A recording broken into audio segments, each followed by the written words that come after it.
In today's video, I am going to explain to you how you can dominate a 2-3 zone defense. A 2-3 zone defense is not the hardest thing to ever score against because, well, if you've got at least one good shooter or a couple of good post players, then you have a very good chance of being able to beat a 2-3 zone.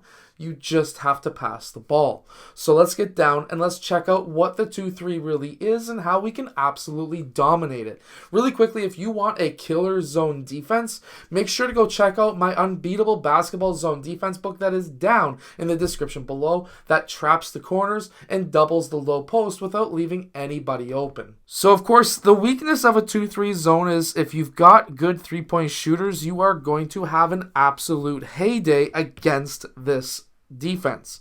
However, in a zone, you are guarding an area and not an individual man, which means that any of these overlapping zones, for example right here, are extreme weak points for the zone. In an overlapping area of the zone, if the ball is in that area, there's going to be two players, generally speaking, on the ball, which means that there's a lot of space on the court that is wide open when that is to happen. For example, with the ball where it is right now, this is a massive wide open area, and this is a wide open massive area. If player 3 comes in to clog up the keys so that there's no cutters with the ball in the low post, now this whole area is wide open. And then even worse, if this guy drops down to cover, then now this whole area is wide open. So now you have massive wide open areas to be able to shoot from. So how can we take advantage of this situation if the other team is running a 2-3 zone? Well, you can run a high-low style offense where as soon as you pass this ball to the wing, that is going to move the defense over. Player 5 is going to be in the high post. Obviously, this guy is going to be jamming the low post. And then you can run an overload offense where now you stick player 1 in that corner, and what happens is you can have player 2 pass the ball to player 1, and if player 4 doesn't recover in time, this could be a 3-point shot. If he does recover in time and we get that ball into the low post, you now have player 5 cutting, and if player 3 jams that, you can now kick it out to the complete opposite side for an absolutely wide open 3-point shot. See, what happens is the more times in a zone that you pass the ball from one side of the court to the other, the defense has to shift, which now leaves players wide open. So for example, if player 3 or player 1 or potentially both were able to get out here before player 3 was able to take that shot, you now have player 5 and 4 in the low post, and if the defense hasn't shifted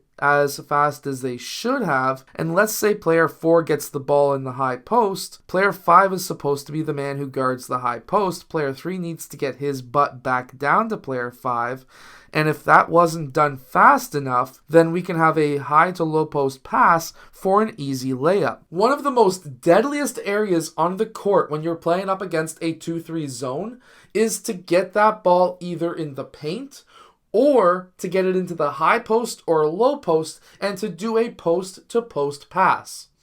This is going to really shift the defense into areas where they are not used to being, and potentially into weaknesses or weak spots, so that now you can exploit it to be able to score easier on that 2-3 zone. One of the easiest ways that I like to beat a 2-3 zone with a younger team, because in Canada we can run 2-3 zones, or at least in Ontario we can run 2-3 zones with really young teams when it comes to the rep level. For example, player 1 can pass to player 3. That is going to force player 3 red to move up to cover until player 1 gets over to then cover player 3, in which case player 3 can sink back down. Now, at the young youth level, I'm talking like U or 11U or 10U or U12 or whatever. There's a difference.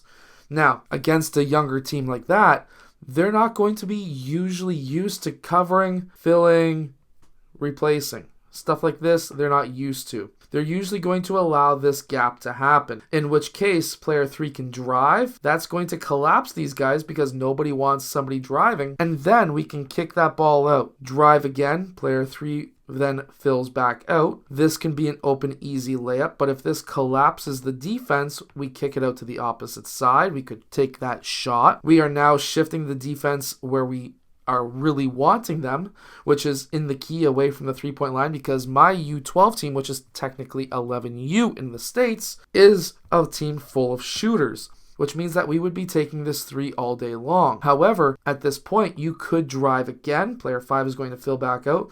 This is going to be collapsing the defense even more. Kick it out until you get it to a shooter, and then you can score. But with all of this happening, what's going to also happen is it's going to be moving these players out because they're going to be worried about the next player who receives the pass. So when that happens, and now they're going to be stuck in unnatural situations, we can cut back door, hit, easy layup. Drive, kick, drive, kick, drive, kick, drive, kick. And it's a super easy way because you're always getting a paint touch.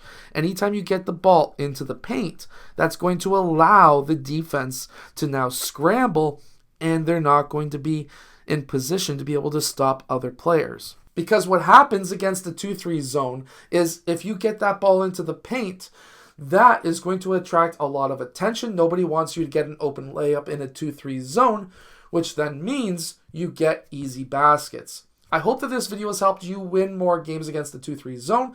Make sure to go check out my unbeatable basketball defense that is down in the description below, and I'll see you guys again in my next video.